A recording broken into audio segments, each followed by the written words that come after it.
Olá, aqui é a professora Samara e esse é o primeiro de uma série de vídeos sobre reservatórios. Então, nós vamos ver essa parte do sistema de abastecimento de água, o reservatório, unidade de reservação. Então, o reservatório, ele vai receber água pela adutora de água tratada, que nós já vimos como que calcula a vazão nesse trecho, como se faz o dimensionamento dessas adutoras. Então, o reservatório é o elemento do sistema de distribuição de água destinado a regularizar as variações entre as vazões de adução e de distribuição e condicionar as pressões na rede de distribuição. O que quer dizer isso? Primeiramente, o que significa regularizar as variações entre vazões? Vejam que o reservatório ele vai receber uma determinada vazão, que vai vir pela adutora de água tratada. Então, vai ter uma vazão produzida na ETA e essa vazão vai ser conduzida até o reservatório. Então, vai ser uma vazão média do dia de maior consumo, tá? É essa vazão que o reservatório vai receber. Então, o reservatório vai acumular água em algumas horas do dia, né, quando a demanda, quando o consumo da população é inferior à média, né, e depois esse reservatório vai liberar essa água nos períodos em que a demanda de água da população é maior do que a média, do que o consumo médio. Então, isso que significa regularizar as vazões. Na rede de distribuição, a população ela tem um consumo diferenciado em determinadas horas do dia. Tem horas que nós consumimos mais água, em outras menos. Então, quando o nosso consumo é menor, o reservatório vai encher. E essa água, então, fica disponível para os períodos em que o nosso consumo é maior. E o que significa, então, condicionar as pressões na rede de distribuição? Significa regularizar as pressões, porque nós temos que atender a uma faixa de pressões que são recomendações da norma, tá? De uma NBR. Então, essa pressão na rede não pode nem ser muito elevada para não acarretar em danos na rede, na tubulação, e também não pode ser muito baixa. Então, no mínimo, essa pressão tem que ser o suficiente para que a água chegue até as nossas casas, tá? Até prédios com 2 pavimentos. Essa é a recomendação. A norma que eu falei é essa, NBR 12217, trata do projeto de reservatório de distribuição de água para abastecimento público. Então, depois vocês acessem essa norma, ela é bem curtinha, tem 4 páginas, tá? Então façam o acesso, leiam pelo site da biblioteca, tá ok? Finalidades dos reservatórios. Então, além dessas principais que eu já falei para vocês, regularizar a vazão e regularizar pressões, os reservatórios ainda permitem uma maior segurança no abastecimento, né, fornecendo água quando ocorre alguma interrupção no funcionamento de alguma unidade do sistema, por exemplo, quando rompe alguma adutora, ou quando paralisa a captação, ou a estação de tratamento, o que pode acontecer por enchente ou falta de energia elétrica, né? E reserva de água para incêndio, para fornecer alguma vazão extra que pode ser utilizada pelo Corpo de Bombeiros no combate a incêndios. Temos vantagens e também desvantagens da utilização de reservatórios. Como vantagens, tem-se a possibilidade do bombeamento de água fora do pico elétrico e isso, então, acarreta numa redução dos custos com energia elétrica. Além disso, pode-se ter um aumento no rendimento dos conjuntos elevatórios, porque os conjuntos motor-bomba poderão, dessa forma, operar com valores de altura manométrica e também de vazão aproximadamente constante. Então, se esse par, altura manométrica e vazão, é constante, você consegue melhor dimensionar o conjunto elevatório. Então, você vai buscar um rendimento máximo. Como desvantagens, Tem-se o elevado custo de implantação, o reservatório deve estar localizado em cota adequada para atender a faixa de pressão recomendada na rede de distribuição. Tem impacto ambiental, como qualquer construção, como qualquer unidade do sistema de abastecimento de água.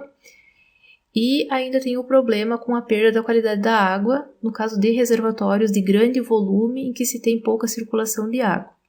Pode ter o desenvolvimento de micro-organismos, pode ter a ocorrência do processo de nitrificação, ou seja, a produção de nitrato, problema com redução do cloro e também formação de trialometano. Estão todos os problemas em reservatórios que têm um tempo de tensão hidráulica elevado e pouca circulação de água. Agora vamos ver sobre a classificação dos reservatórios, quanto à localização no sistema, quanto à localização no terreno, quanto à forma dos reservatórios e também quanto aos materiais de construção utilizados.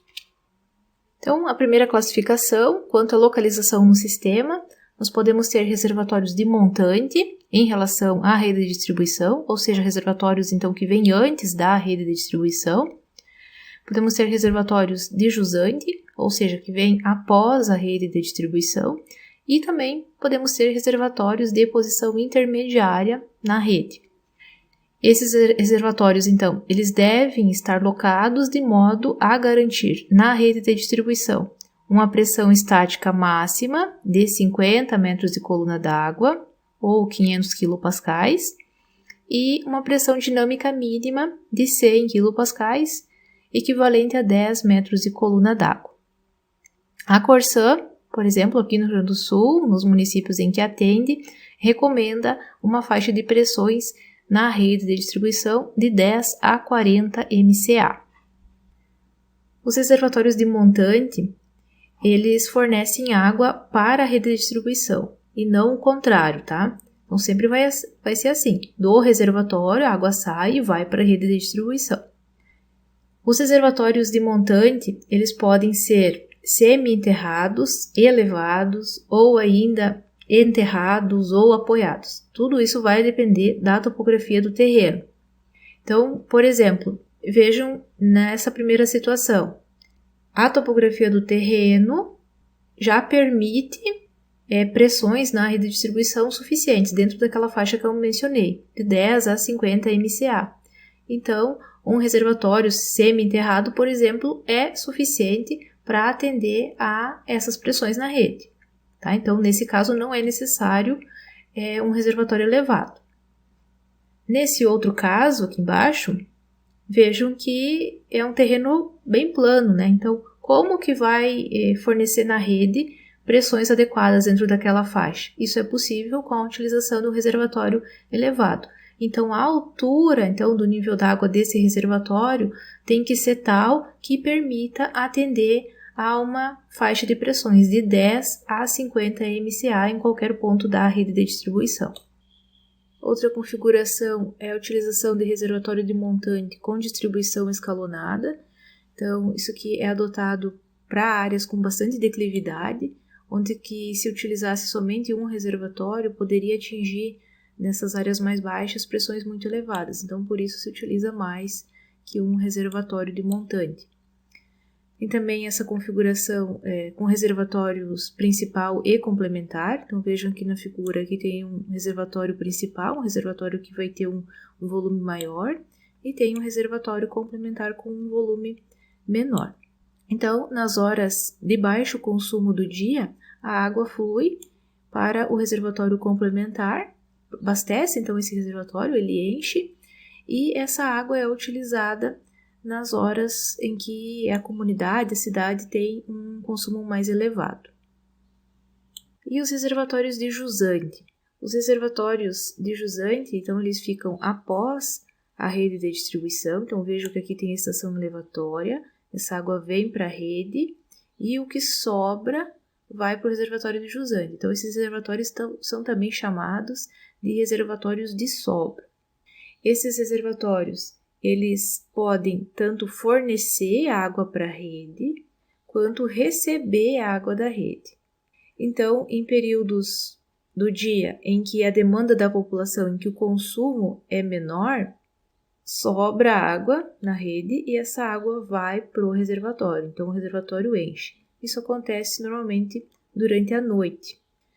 Depois, em horários do dia em que o consumo da população é maior, esse reservatório auxilia na distribuição de água, então fornecendo água para a rede de distribuição. Esses reservatórios de jusante eles são menos utilizados, tá? Tem todo um problema com relação à qualidade da água, porque vejam, a última água que chega vai ser a primeira que sai.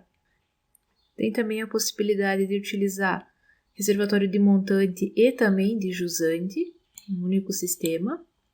E o reservatório de jusante, ele também pode ser um reservatório elevado. Então, naquela figura do slide anterior, tinha um reservatório de jusante apoiado, mas também pode ser um reservatório elevado. Então, tudo isso depende da topografia do terreno, né? E os reservatórios de posição intermediária, eles são utilizados, né, dependendo das características topográficas, quando se deseja utilizar trechos com recalque seguidos de trechos por gravidade. Então vejam aqui, ó, tem um reservatório 1, tem uma estação elevatória, então esse primeiro trecho aqui é com recalque e a partir daqui desse R1 a água vem por gravidade até um reservatório 2. Geralmente esses reservatórios eles são com pequeno volume, eles somente servem para fazer essa transição, recalque, gravidade. Outra classificação, quanto à localização no terreno, os reservatórios podem ser enterrados, semi-enterrados, apoiados ou elevados. Os reservatórios elevados, eles são utilizados onde se tem um relevo mais plano. Então, são os reservatórios elevados que possibilitam atender determinadas pressões na rede, né? Atender a uma pressão mínima. Aquela faixa de 10 a 50 MCA. Esses reservatórios elevados, eles têm um custo mais elevado em comparação aos demais. Então, normalmente, se utiliza um volume menor para esses reservatórios elevados e se usa em conjunto outro reservatório, podendo ser apoiado, semi-enterrado ou ainda enterrado. Isso com exceção de pequenas comunidades. Em pequenas comunidades, muitas vezes, é mais vantajoso utilizar somente um reservatório elevado. No caso, seria reservatório de pequeno volume, né?